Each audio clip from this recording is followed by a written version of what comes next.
अस्सलामु अलैकुम वरहमतुल्लाहि वबरकातुह। मोहतरम भाइयों, बुज़ुर्गों, दोस्तों, जो तस्वीर आपको नज़र आ रही है स्क्रीन के ऊपर,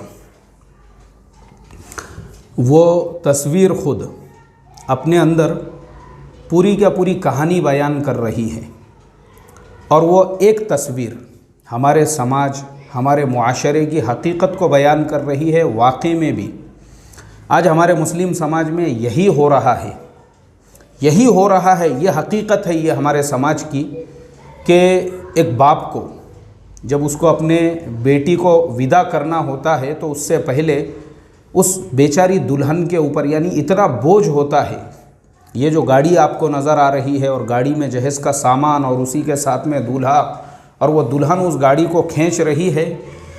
मोहतरम दोस्तों, वाकई में तस्वीर जिन्होंने भी ये बनाई है उन्होंने हमारे समाज की अक्कासी की है इस एक तस्वीर के अंदर। और मुझे बड़े गम के साथ आपको बताना पड़ रहा है, एक्चुअल में मैंने जब से ये तस्वीर देखा हूँ कि दुल्हन वो गाड़ी को खींच रही है, मुझे हमारे एक दोस्त है जो एक शहर के अंदर एक पार्टी के बहुत बड़े लीडर है और माशाअल्लाह अभी जो है यानी नगर सेवक है फ़िलहाल वो। तो हम लोग उन्हीं की कार के अंदर एक जगह पे सफ़र कर रहे थे। तो शादी ब्याह के, क्योंकि मेरे अक्सर असबाग जो है वो शादी ब्याह से मुताल्लिक़ होते हैं, वलीमों की फ़ुज़ूल ख़र्ची से बचने के बारे में, तो उन्होंने एक कारगुजारी मुझे सुनाई। बोले मौलाना, चंद दिनों पहले की बात है, हमारे जो कुछ वर्कर है उन्होंने मेरे से कहा कि फ़ुलानी जो होटल है, बाज़ औक़ात मुसलमान लड़कियां वहाँ पे प्रोस्टिट्यूशन का काम करती है। तो मुझे तो एकदम से झटका लगा, ऐसा कैसे हो सकता है? बोले नहीं, हमने देखा है मुसलमान लड़कियां उस होटल के अंदर प्रोस्टिट्यूशन करती है। इन्होंने कहा ठीक है, अब हम डायरेक्ट जाके होटल वाले से तो बात नहीं कर सकते हैं, अगर ऐसा कोई मौका हो जिसके अंदर लड़कियां होटल में हो तो हम वहाँ पे डायरेक्ट जाके जो है देख सकते हैं, उनसे बात कर सकते हैं। कुछ दिनों के बाद में कुछ मुसलमान लड़कियां वहाँ पे मौजूद थी होटल के अंदर। अब इनके कार्यकर्ताओं ने इनको इत्तला दी, बोले वहाँ पे जो है कुछ मुसलमान लड़कियां ऑलरेडी मौजूद है। तो इन्होंने एरिया पुलिस स्टेशन में कॉल किया, 2 पुलिस वालों को अपने साथ लेकर उनके साथ में ये उस होटल में पहुँचे। इनके कुछ कार्यकर्ता भी साथ में थे। अब वहाँ जाने के बाद में बिल्कुल हकीकत सामने आई। 2 मुसलमान बहनें 2 कमरों के अंदर वो अपने कस्टमर्स के साथ में थी। और जब पुलिस वालों ने उनको बाहर निकाले, बाहर निकलने के बाद बिठाए, पहले तो वो बहुत दहाड़े मार मार के रो रही थी और उनकी हिचकियाँ नहीं रुक रही थी। अब चूँकि वो जो हमारे दोस्त है नगर सेवक साहब, उनका दिल बहुत नर्म है, बहुत ही अखलाकमंद इंसान है, इसलिए उन्होंने उसकी शूटिंग वूटिंग कुछ बनाए नहीं, किसी को तस्वीर लेने की परमिशन नहीं दी है। उन्होंने बोले भाई पहले सूरत हाल समझना बहुत ज़रूरी है, क्योंकि ये लड़कियां भी जो है गैर की नहीं हैं, किसी दूसरों की नहीं है, दूसरों की भी होती तो भी वो किसी की बहन बेटियां हैं, इसलिए ये सब चीज़ें मुनासिब नहीं हैं। उन्होंने सबसे सारी बातों से सबको, अपने कार्यकर्ताओं को रोका और पहले उनसे सूरत हाल जानना चाहिए कि भाई ऐसा क्या मसला है, क्यों तुम ऐसा कर रही हो, कौम के समाज के नाम पर बदनुमा दाग लगा रही हो। मोहतरम दोस्तों, जो हकीकत सामने आई है, हमारे उन दोस्त ने ख़ुद अपनी ज़ुबानी मुझे जो है वो पूरे डिटेल्स सुनाए। बोले मौलाना, वो लड़कियां दहाड़े मार मार के रो रही थी और वो ये कह रही थी कि चंद महीनों के बाद में हम दोनों के निकाह है और जिन लड़कों के साथ में हमारे निकाह है उन लड़के वालों ने हमारे माँ बाप को जहेज़ की लिस्ट दी हुई है। उन लड़कों को जहेज़ में बुलेट से छोटी कोई गाड़ी नहीं चाहिए, उन लड़कों को किंग साइज़ बेड चाहिए, उन लड़कों को जो फुलाना फंक्शन हॉल है उसी में ग्रैंड पार्टी चाहिए, उससे छोटे वाले फंक्शन हॉल पे वो तैयार नहीं हैं। इसी तरह से जो उनका खाने का जो मेन्यू है उस मेन्यू के अंदर उनको बकरे का गोश्त चाहिए, उनके जो मेहमान हैं बड़े का गोश्त नहीं खाएंगे, उसके बाद में उनको मीठा चाहिए, उसके बाद में आइसक्रीम जो है उनको अनलिमिटेड चाहिए। ये सारे उनके तकाज़े थे और मेहमानों की भी लिस्ट बहुत बड़ी है और उसके अलावा 5-5 लाख रुपये उनको जोड़े के लिए चाहिए, उससे कम पे वो तैयार है ही नहीं। और बोले हमारे घर पे जो रिश्ते के लिए अब तक तकरीबन 15 से 20 लोगों ने तो हमको रिजेक्ट कर दिया। बड़े मुश्किल से ये रिश्ते जमे हैं और हमारे माँ बाप असल जो हमारे घर से बाहर निकल के ये कदम उठाने के लिए समझो जिसके लिए हम निकले हैं वो सिर्फ हमारे माँ बाप है। हमारे टेंशन में उनको ब्लड प्रेशर हो गया, उनको शुगर हो गया, उनको हाइपर टेंशन हो गया। अब अगर मान लो ये रिश्ते भी टूट जाते तो हमारे माँ बाप तो वो हार्ट अटैक से ही दुनिया से चले जाते थे। सिर्फ और सिर्फ माँ बाप की लाज रखने के लिए हमने उनसे कहा कि हम लोग बाहर जॉब करते हैं और उस वजह से मजबूरन हमको ये कदम उठाना पड़ा। जहेज़ के पैसों का इंतज़ाम करने के लिए ये वो लड़कियां हैं जिनकी ख़ुद की शादियां होने वाली है।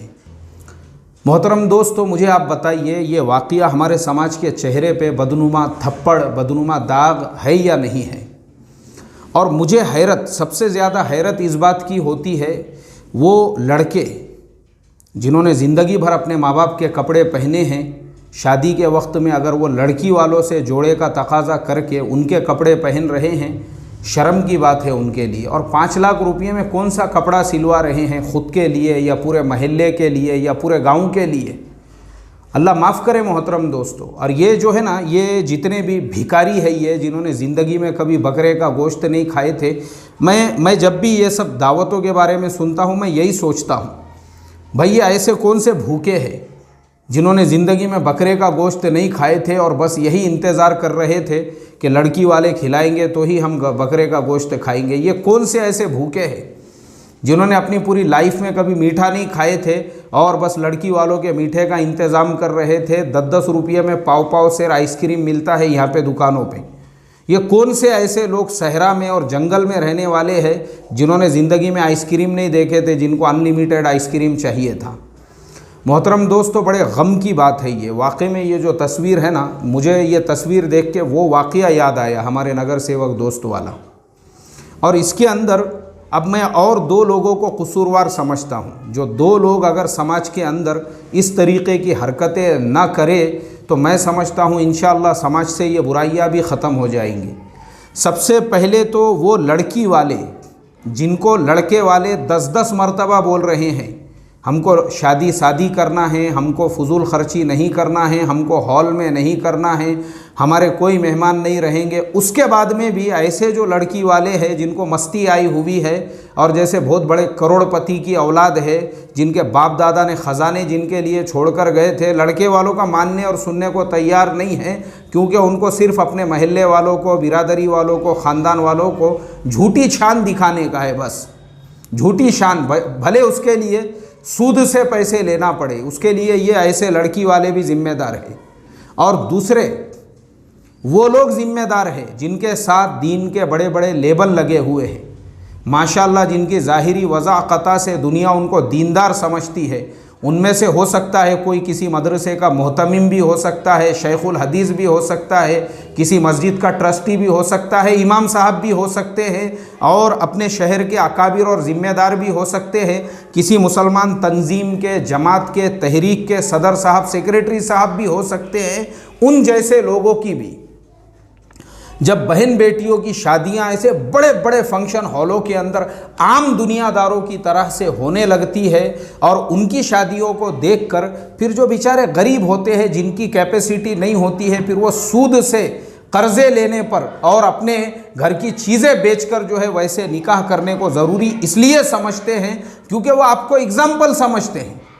वो देखते हैं, वो बोलते हैं, अरे भाई ये फ़ुलाने शेखुल हदीस साहब जब ये फंक्शन हॉल में अपने बच्चों की शादियां कर रहे हैं, ये फ़ुलाने मौलवी साहब और फ़ुलाने इमाम साहब और फ़ुलाने जो है मदरसे के ज़िम्मेदार साहब और फ़ुलानी तंजीम और तहरीक के सदर और सेक्रेटरी साहब, जब इनके बहन बेटियों की शादियां आम लोगों की तरह से हो रही है, जैसे कि जो बुत परस्त है वो करते हैं, तो फिर हम लोगों को करने में क्या हरज है। अल्लाह हिफाजत फरमाए। ये सबसे बड़े ज़िम्मेदार हैं। मैं इन लोगों को भी ज़िम्मेदार समझता हूँ क्योंकि लोग ऐसे ही लोगों को, अरे भाई जब तुम कौम के ज़िम्मेदार है, समाज के ज़िम्मेदार है, माशाअल्लाह आपकी ज़ाहिरी वज़ाक़ता और आपके जुब्बे की लंबाई और माशाअल्लाह आपको देख के ऐसा लग रहा है, जब आप जैसे लोग जब इस तरीक़े से आम दुनियादारों की तरह से शादियां करेंगे और उनके रस्म व रिवाज के साथ में सारी चीज़ें होंगी, तो बेचारे जो आम लोग हैं, वो आम लोग जो है ना, आम लोग, उनके लिए आप एक एग्ज़ाम्पल बन रहे हो।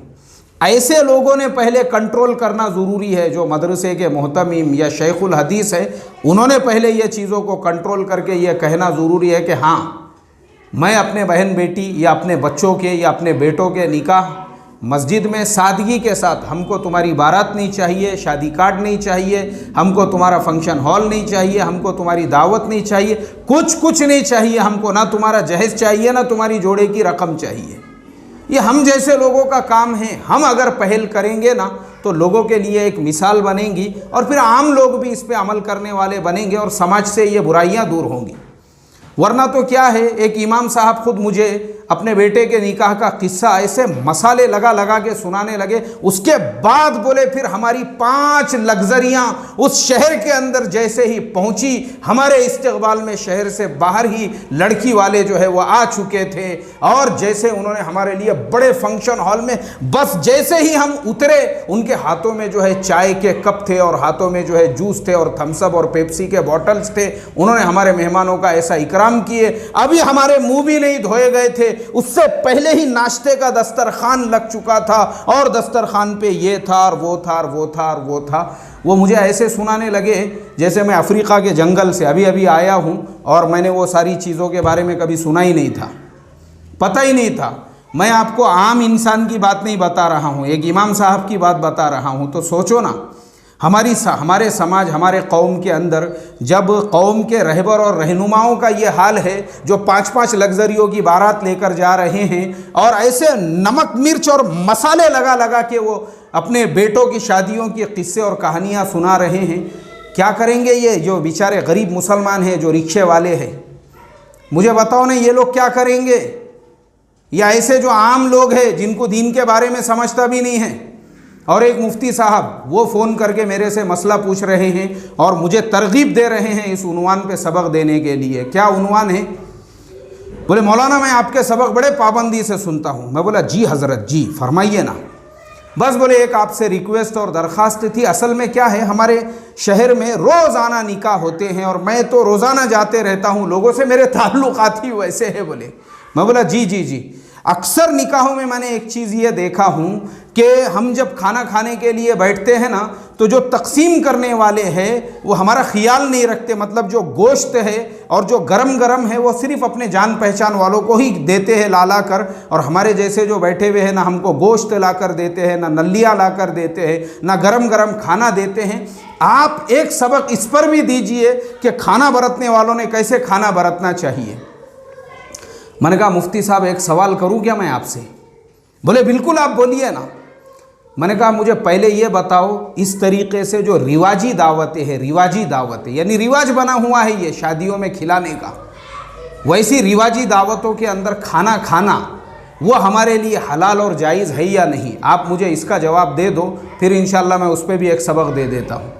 अल्लाह माफ़ करे मोहतरम दोस्तों, समाज और मुआशरे की गंदगी में हम भी जो है ना ऐसे लथपथ हो चुके हैं और हमको देखकर ये जो आम लोग हैं, आम लोगों की बहन बेटियों की शादियों में जो फजूल खर्चियाँ और ये जो सारी चीज़ें लोग हमको एग्ज़ाम्पल के तौर पे पेश करते हैं, तो मैं अल्लाह से यही दुआ करता हूँ, अल्लाह सबसे पहले मेरे जैसे जुब्बा पोश और लंबी चौड़ी टोपी और माशाअल्लाह लंबी चौड़ी दाढ़ी वाले को अपने बेटों की और अपनी बेटियों और बहनों के निकाह एकदम सादगी के साथ सिर्फ 2 गवाहों की मौजूदगी में करने वाला, बग़ैर दावत के, बग़ैर शादी कार्ड, बग़ैर बारात और बग़ैर हॉल के करने वाला बनाएं। तो मैं ये उम्मीद करता हूँ कि ये सारी खुराफात समाज और मुआशरे से भी जड़ से ख़त्म हो जाएंगी इंशाअल्लाह। अल्लाह हम तमाम को अमल की तौफ़ीक़ अता फ़रमाए। अस्सलामु अलैकुम व रहमतुल्लाहि व बरकातुहू।